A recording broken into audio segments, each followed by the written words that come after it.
అనిపించింది Jack. Jack అన్న కొంచెం క్రాక్ అన్నారు, కొంచెం కాదు సినిమా మొత్తం క్రాకే ఉంది, అసలేం బాగాలేదు.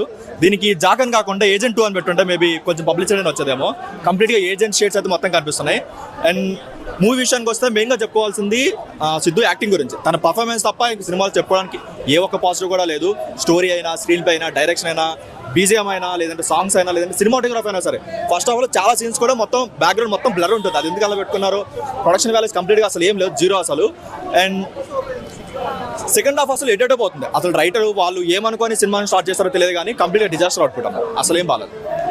సిద్ధు జోనల్ గట్ట యాక్షన్ కూడా ఓవర్ యాక్షన్ అనిపించిన, డైలాగ్స్ కూడా ఓవర్ అయిపోయినాయి అంటారు, అది కరెక్టేనా? అంటే తను ఆల్రెడీ డీజే టిల్లు ఫ్లేవర్లో అక్కడ అదే స్లాంగ్లో ఉండిపోయి మాట్లాడుతున్నాడు. సో అది కొంచెం రిపీట్ అనిపించింది. ఆల్రెడీ మనం చూసింది అనిపిస్తుంది తప్ప ఎక్కడ కొత్తగా అనిపించలేదు. ఒక రా మూవీ కావాల్సిన ఒక మెచ్యూర్ యాక్టింగ్ అయితే చేయలేదు అనిపించింది. యాక్చువల్లీ ఏజెంట్ మీకు రావడానికి వచ్చేది తప్పకుండా, అందుకే ఏజెంట్ 2 అని పెట్టుంటే మేబీ అట్లీస్ట్ పబ్లిసిటీ అని వచ్చేది. హీరోయిన్ కూడా పెద్ద ఇంపార్టెంట్ రోల్ ఏం లేదు, ఏదో పేరుకే వైష్ణవ్ చైతన్య పెట్టుకున్నారన్న, అది కరెక్టేనా? వాళ్ళు ఏదో కాంబినేషన్ కోసం పెట్టుకున్నట్టుంది. బేబీతో తను 100 crores గ్రాసు అండ్ తను డీజే టిల్లుతో 130 crores గ్రాసు, ఇద్దరు కాంబినేషన్ పెట్టుకుంటే మంచిగా ఆడదాం అనుకున్నారు, కానీ కంప్లీట్గా ఇద్దరికి సెట్ అవ్వలేదు ఎందుకో. తన యాక్టింగ్ వరకు కొంచెం సెట్ అయినా సరే హీరోయిన్ కంప్లీట్గా అసలు డిజాస్టర్, తను ఏం లేదు.